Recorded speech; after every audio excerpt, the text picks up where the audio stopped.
Hi అండి. అందరికీ నమస్కారం. Welcome to my channel. ఈ వీడియోలో రేపటి నుండి అమలు 60 ఏళ్ల నుంచి 90 ఏళ్ల పెన్షనర్లకైతే శుభవార్త అంటూ అప్డేట్ రావడం జరిగింది. సో, దీనికి సంబంధించిన పూర్తి వివరాలు ఈ వీడియోలో తెలుసుకుందాము. వీడియో అయితే ఎక్కడే కానీ స్కిప్ చేయకుండా ఎండ్ వరకు చూసేయండి. అప్పుడే ఇన్ఫర్మేషన్ పూర్తిగా అర్థమవుతుంది. అలాగే ఈ వీడియో చూస్తున్న ప్రతి ఒక్కరు వీడియోకి లైక్ చేయండి ఫ్రెండ్స్. ఈ వీడియోని తోటి పెంచిన మిత్రులతో అయితే షేర్ చేయండి.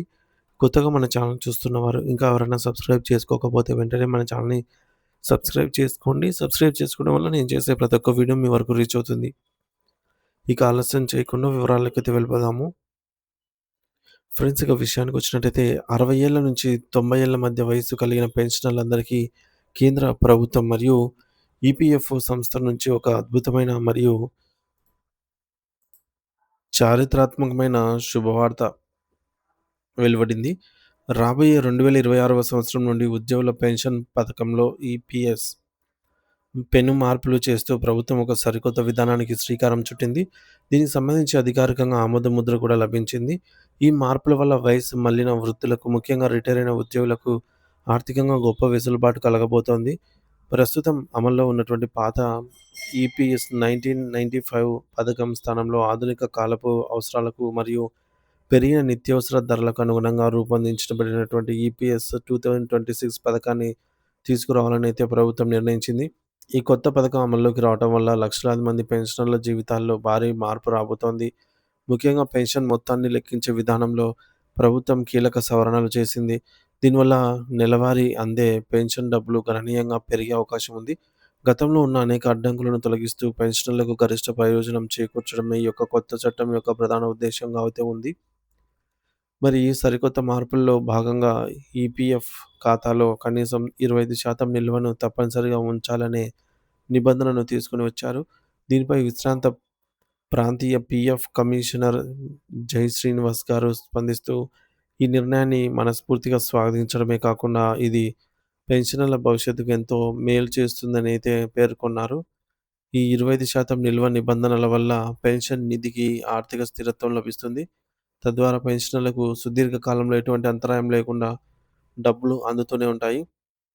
పెన్షన్ నిధి ఖాళీ అవ్వకుండా ఉండటానికి మరియు ప్రభుత్వానికి పెన్షన్ చెల్లింపులు సులభతరం చేయడానికి ఇది ఒక గొప్ప మార్గమని నిపుణులు అభిప్రాయపడుతూ ఉన్నారు. మరో ముఖ్యమైన విషయం ఏమిటంటే, పెన్షన్ మొత్తాన్ని ఖరారు చేసేటప్పుడు ఇకపై తామాషా పద్ధతిని అనుసరిస్తూ ఉన్నారు. అంటే ఒక ఉద్యోగి యొక్క మూల ఒక ఉద్యోగి తన మొత్తం సర్వీస్ కాలంలో ఎంత మొత్తాన్ని పీఎఫ్ ఖాతాలో జమ చేశారు మరియు ఎన్ని సంవత్సరాల పాటు విధులు నిర్వహించారు అనే అంశాలను శాస్త్రీయంగా పరిగణలోకి తీసుకుంటారు. మరి దీనివల్ల ఎక్కువ కాలం పనిచేసి, ఎక్కువ కాంట్రిబ్యూషన్ చేసిన వారికి వారు ఆశించిన దానికంటే అధికంగా పెన్షన్ లభించే అవకాశం అయితే ఉంటుంది. సో, మరి ఎవరైతే ప్రస్తుతం హయ్యర్ పెన్షన్ కోసం దరఖాస్తు చేసుకున్నారో, లేదా దానికి అర్హులుగా ఉన్నారో వారికి ఈ యొక్క 2026 పథకం ఒక గొప్ప వరప్రసాదంగా అయితే మారుతుంది. ఏంటంటే వృద్ధాప్యంలో అంటే 60 ఏళ్ళ నుంచి 90 ఏళ్ల మధ్య వయసులో ఉన్నప్పుడు శారీరకంగా మరియు శారీరక శక్తి తగ్గడంతో పాటు వైద్య ఖర్చులు విపరీతంగా పెరుగుతా ఉంటాయి. అటువంటి సమయంలో ప్రభుత్వం పెంచే ఈ యొక్క పెన్షన్ వారికి కొండంత అండగా నిలుస్తుంది. తమ శేష జీవితాన్ని ఎవరిపైన ఆధారపడకుండా ఆత్మగౌరవంతో మరియు గౌరవప్రదంగా గడపడానికి ఈ పెన్షనర్ నిధులు ఎంతో దోహదపడతాయి. ఇప్పటికే దీనికి సంబంధించిన పలు విడతలుగా చర్చలు జరిపినటువంటి ఉన్నతాధికారులు ఈపీఎస్ 2026ను పకడ్బందీగా అమలు చేయాలనైతే నిర్ణయించారు. రేపటి నుండే ఈ యొక్క కొత్త విధానానికి సంబంధించినటువంటి ప్రాథమిక మార్గదర్శకాలు మరియు ఏర్పాట్లు ప్రారంభం కానున్నాయి. పెన్షనర్ల చిరకాల వాంఛను నెరవేరుస్తూ ప్రభుత్వం తీసుకున్నటువంటి ఈ యొక్క సంచలనాత్మకమైన నిర్ణయం.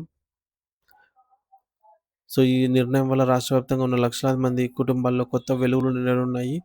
ఈ సమాచారాన్ని అంటే ఈ వీడియోని తోటి పెన్షనర్ మిత్రులకు కూడా షేర్ చేయండి ఫ్రెండ్స్.